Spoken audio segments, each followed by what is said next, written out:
ውብ ሴት ስለሆንሽ አልወድሽም ስለወደድኩሽ ነው በአይኔ ውስጥ ከሁሉ በላይ የምትደምቂው። አቤት ፍቅር አቤት ፍቅር! የአንተ ንግግር እኔን ቅልጥ አደረገኝ ፍርዬ ማለት ነው።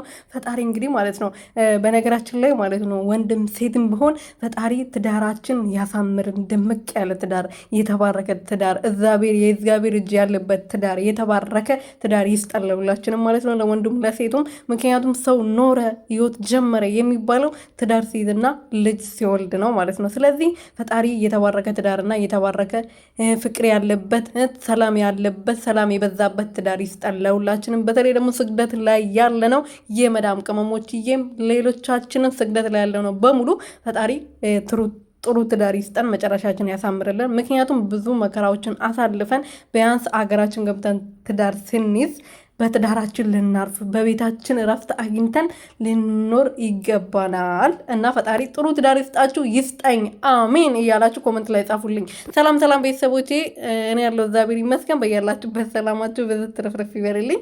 ለዚህ ቤት ለዚህ ቻናል አዲስ ሲሆናችሁ ሰብስክራይብ፣ ሼር፣ ላይክ እያደረጋችሁ ቤተሰቡ ነው። ፍርዬ እንግዲህ ጥቅስክ እንዴት ይኸውልህ ልቤን ቅልጥ ነው ያደረገኝ ማለት ነው። መቆኝ ነበር በዛውም በቃ የሆነ ቅልጥ ነው ያደረገኝ እና ልክ እንዳንተ አይነት ባል ለሁላችንም ይስጠን ፈጣሪ።